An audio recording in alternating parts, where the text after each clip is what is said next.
to the United Arab Emirates. A small nation on the Persian Gulf, the UAE is in many ways a rare Arab beacon of Western values. It's an American ally with a burgeoning capitalist economy and an increasingly international outlook, as evidenced in sports by the all-star field it annually attracts for golf's Dubai Classic.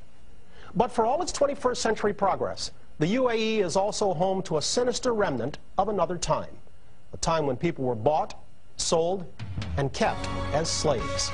As Bernard Goldberg reports, it's all being done in the name of sport. It's a clear morning in the Arabian desert, a good day to go to the races. Camel racing is the national sport here in the United Arab Emirates, the favorite pastime among the fabulously wealthy sultans who run this country. If horse racing is the sport of kings, this is the sport of sheikhs. You can't shoot footage like this anymore in the Emirates. These shots were taken a couple of years ago, before the sheikhs barred outside cameras from the races. And exactly what is it they don't want you to see? Well, take a look at the jockeys. They're not grown men like in American horse racing, but small boys. The smaller the boy, the faster the camel. And they're not locals either, but foreign boys, brought here by smugglers in the human cargo business. Many of these boys have been kidnapped from their homes in Pakistan and Bangladesh. Others simply bought from their desperately poor families for as little as $500, so they can race for the pleasure of the sheikhs, who bet money, cars, even gold on the races. There's a word we've heard for boys like these, a word you don't normally hear in the 21st century. Are these children slaves? Definitely. Definitely, why not? They are getting nothing. And these are the ages to get some education, these are the ages to get some good food, some good health. And they are getting nothing. Ansar Bernie is a human rights advocate from Pakistan who has made dozens of secret visits to the desert stables where the jockeys are kept. He's seen how the boys live and work, which is why, so far, he snuck over 100 of them out of the camps and out of the country. What do they tell you? The atrocities. They will say, please take us away from here. Take me with you. Take wherever you would like. Take me from here. This is a story about child slavery that the sheikhs who rule this land say does not exist. The United Arab Emirates, or UAE, is a small oil-rich kingdom overlooking the Persian Gulf. And on paper, they don't have child camel jockeys here anymore. In 1993, under pressure from the West, the sheikhs banned the use of jockeys under 15 years old and 100 pounds, a ban they reinforced in 2002. But that's only on paper. When we began investigating the story a few months after the latest ban, an early morning trip to the races revealed young boys everywhere. They were getting ready to race until the authorities spotted the camera crew. Then it became clear that the only ban the police were enforcing here was the one on cameras. Cancel. No. علي من الشرطة أنا ما قد دخلت أنا من هذه خلونا على كيفه هو عيال يصور عيال حق يصورون براحتهم عيال حق واقفين هناك يصورون الباص شال شريط خلى مخبر شال شريط خلى مخبر هناك عنده غير. So to find out just what was going on in the world of camel jockeys, Real Sports took a trip into the Arabian desert. We went with Ansar Bernie as he visited the camel tracks and stables, plotting his next rescue. Bernie and his wife Shaheen took our British cameraman David Higgs, outfitted with a hidden camera, for a 2-week trek through the UAE.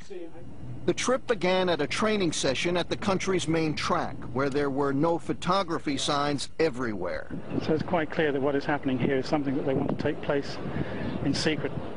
And just beyond the signs were the boys. Hello. You're a tiny little one. You're all right. One by one, boys as young as 3 years old were strapped onto the camels to begin their practice runs. They were training in 110-degree heat, riding into the finish area, then running into trucks to go back to the starting line all over again. Every jockey we met was very young and a world away from home. Bangladesh. He's from Bangladesh. Right. Does he know how old he is? कितने साल के हो? He doesn't know. We asked one of the trainers how he felt about the work these boys do.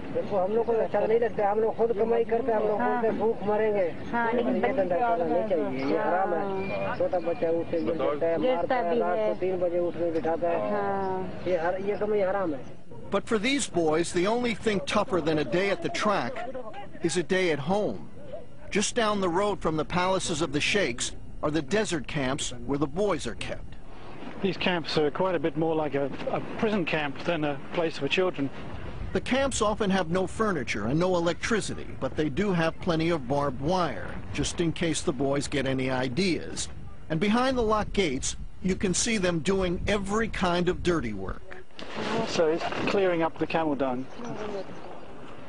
When we met Salim, a camel jockey since he was just 3 years old, he was boiling tea for his masters. Boys like Salim, we were told, are virtually starved to keep their weight down for racing. Oh. They can't take anything, only this biscuit and water and nothing. This trainer agreed to tell us about how the boys are treated. We're hiding his face to protect him from possible repercussions. If a boy grows above 50 pounds, the trainers decrease his food. And if he's already not eating, they make him work to lose weight. As for shelter,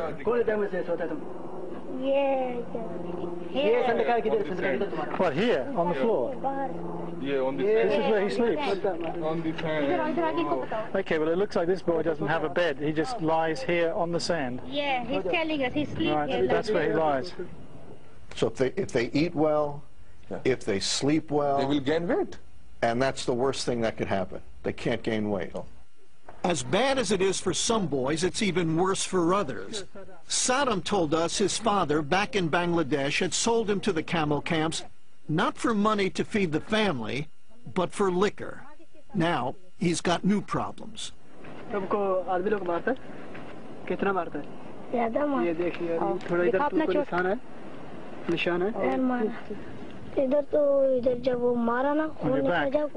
we see? Yes, cause when they hit him and he has loads of bleeding. Oh my goodness. Yes. और ये क्या है? ये चोट कैसे? ये क्या लगा? हाँ. This one is Yeah. he pick him off the ground and throw him on the ground. It's how they keep the boys in line, the trainer told us, and he showed us just how brutal that training can be.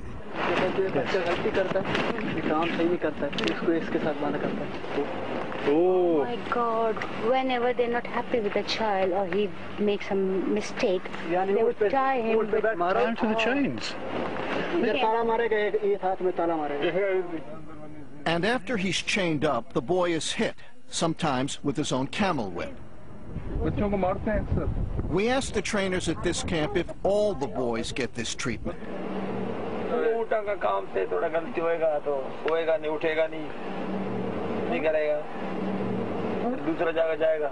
Moments later, one of the boys showed up, and we asked him if he'd rather go home to his family. When this child first came, he was crying for his mother. So the owner said to the trainer, tie him up with rope. He would hit him and say, stop crying, there's no other option for you. Heading to the capital, Abu Dhabi, Ansar Bernie stopped off at the Pakistani embassy, where he learned of one boy who had been sent home just days earlier, in a box. A boy died last week. He's about 5 or 6. He fell down from the camel. So he was trampled by the camels. And we know, in fact, that he fell off the camel several times before eventually he fell off and was trampled to death. Before we left, we made a final unannounced stop and walked in on 3 trainers and a few small jockeys, all sleeping together. We were told that 2 of them are, quote, lovers. The big boy Yes. was on the top of the young one. See, the trainers have sex with these kids. And these children know they don't have anyone with them to protect them.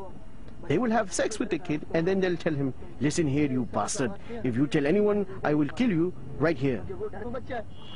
And it's all happening at camps and tracks run by some of the wealthiest people on Earth. The ruling families are in charge of the racing industry. Yes. They run the tracks. Yes. They own the camels. Yeah. Do they own the camps with us? Yes.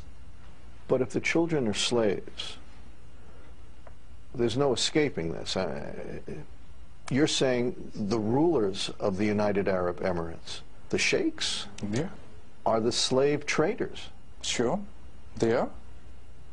Those who are doing it, they are involved in slave business. They are. The track where we found these boys is run by the royal family of Dubai, the richest of the Emirates. It's the playground of the Crown Prince, known around here simply as Sheikh Mohammed. He's one of the richest and most powerful men in the Middle East, a man whose love of racing stretches far beyond the Arabian desert. Horse racing fans know Sheikh Mohammed as the man who had entries in 4 straight Kentucky Derbies a couple of years ago. Closer to home, he spent untold millions in pursuit of camel racing glory. His family's complex includes a camel hospital, where his camels get the finest medical treatment, while new, faster ones are genetically engineered.